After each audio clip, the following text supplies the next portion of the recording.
Bobby Fischer was probably one of the greatest geniuses in the history of chess.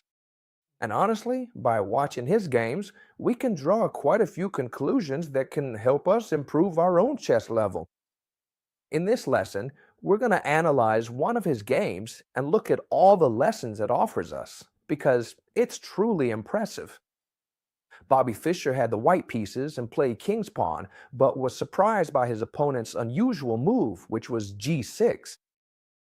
At that time, these more modern structures probably weren't so popular yet, playing without occupying the center.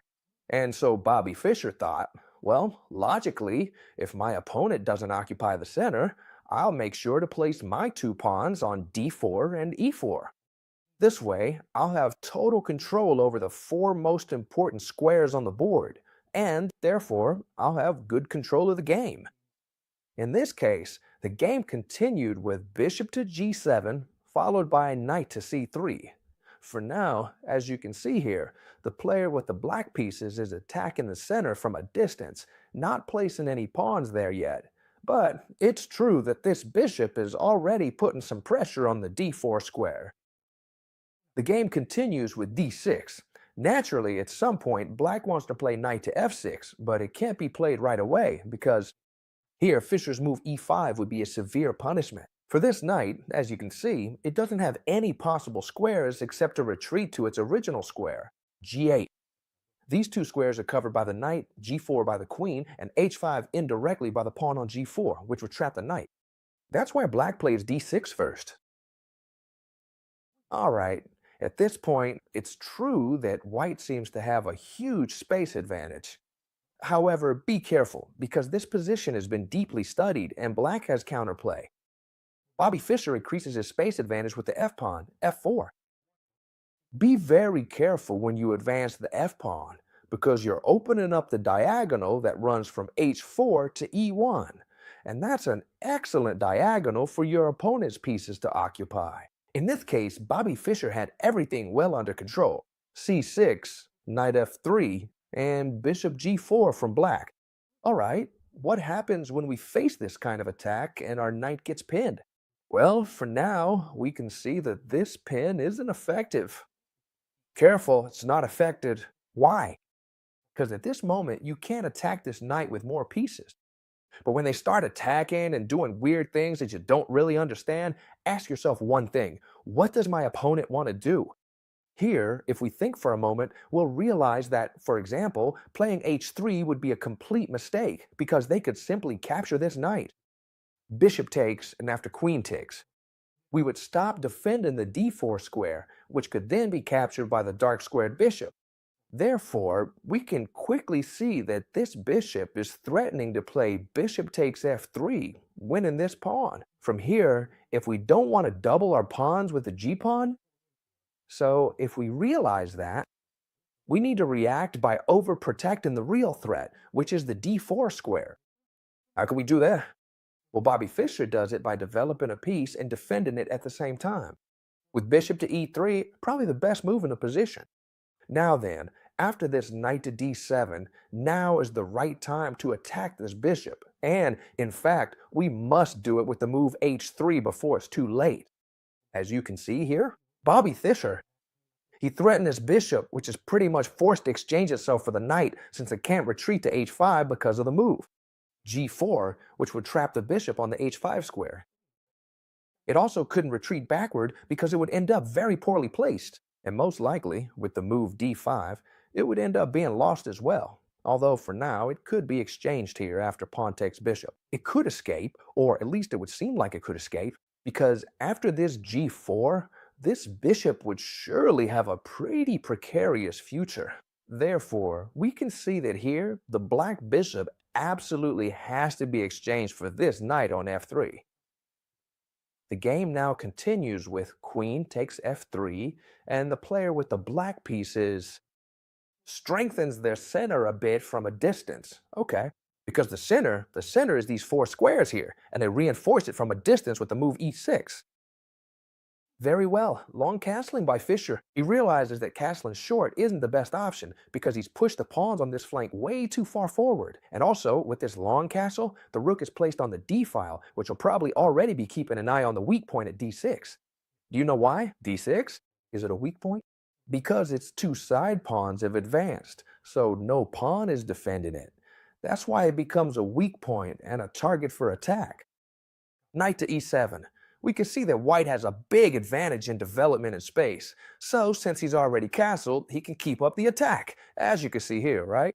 Fischer launches his attack in a rush with the four pawns from f and g, quickly heading toward the opponent's castling.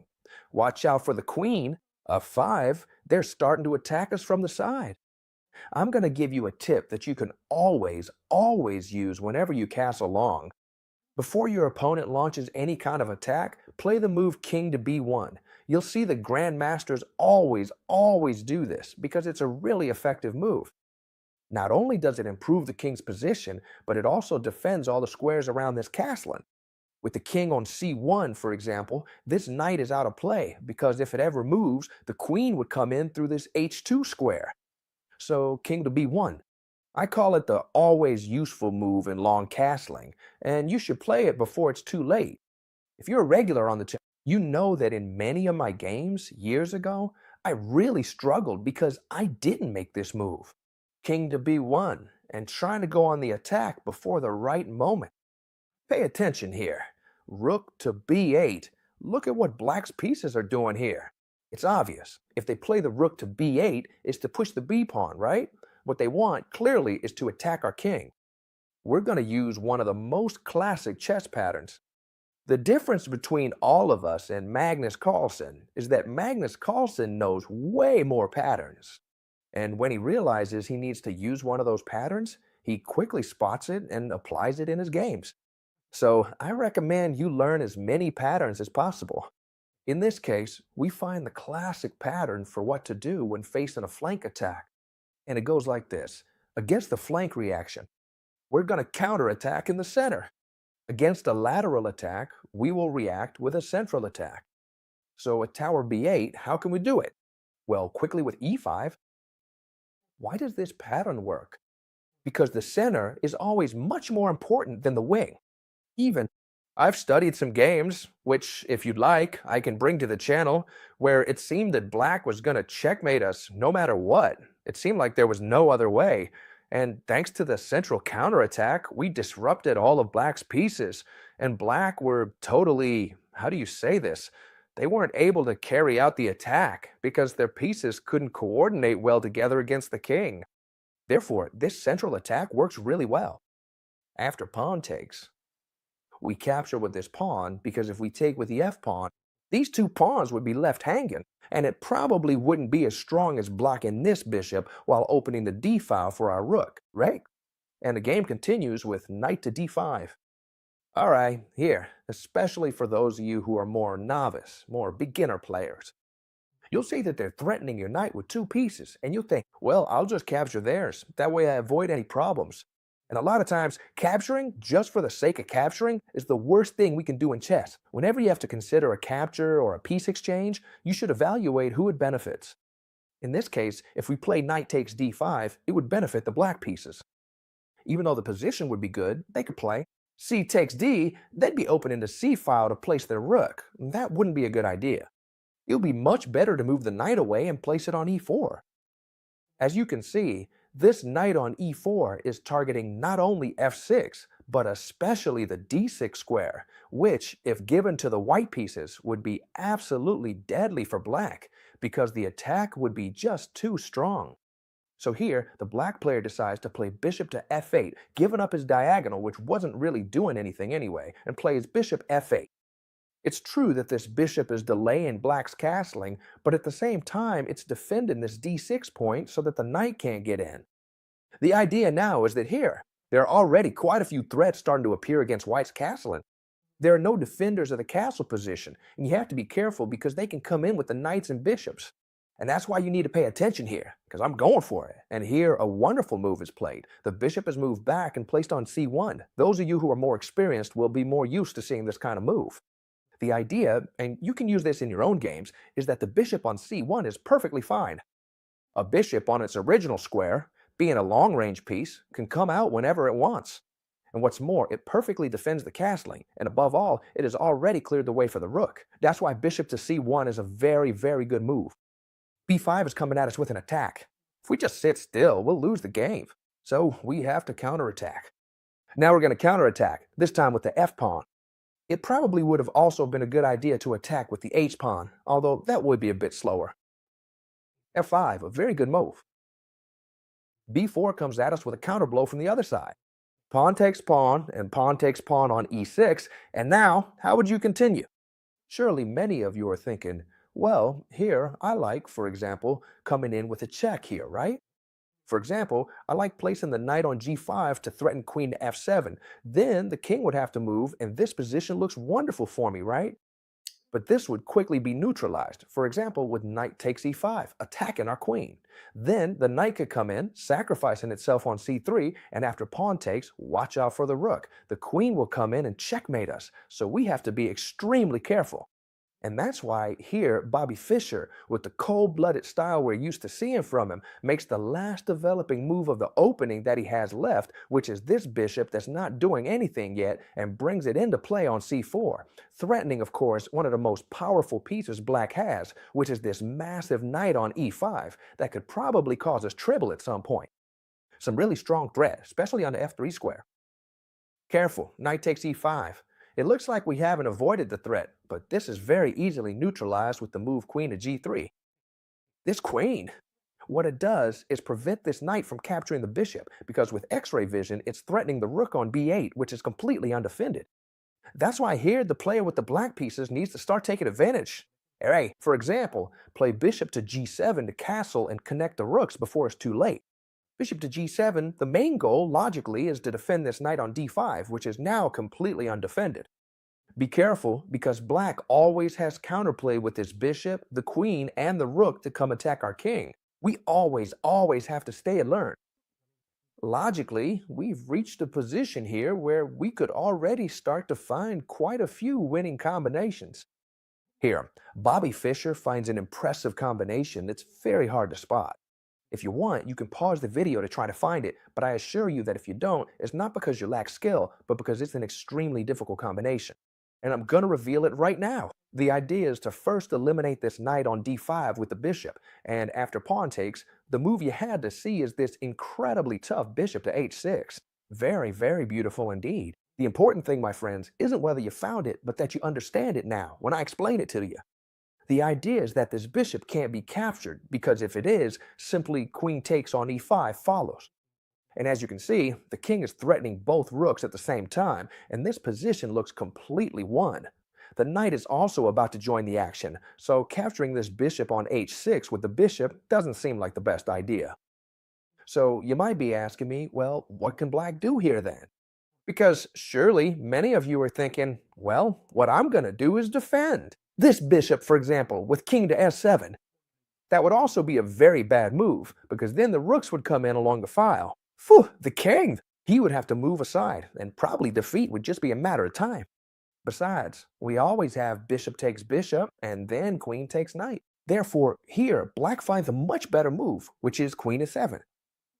Not only do they defend the knight, but they also defend the bishop.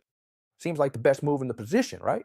Well, here Bobby Fischer had the hidden blow, which is knight d6. Let's evaluate this position, because I suppose that those of you who love chess and are already more experienced will understand that this move is wonderful. And besides, we love to see this kind of move.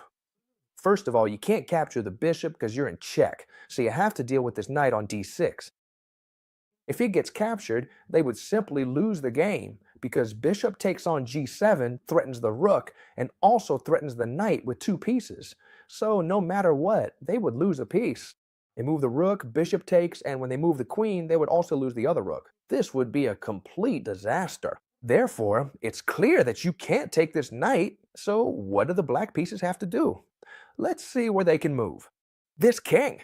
Logically, it doesn't seem like a good idea to move here, because then, simply, this bishop on g7 would be pinned, and there would be the brilliant queen takes on e5, and it couldn't be recaptured for the reasons we just mentioned, the bishop pin. The king can't go to f7 because the knight is there. Moving to square e7 doesn't seem like a good idea either, because then there would be the marvelous knight to f5. What a wonderful move! No matter what is captured, it would be followed by bishop takes bishop, threatening the rook, threatening the knight, and we'd be in the same position. Therefore, we come to the conclusion that the king has to move. Over here, king to d8, which is what happened in the game.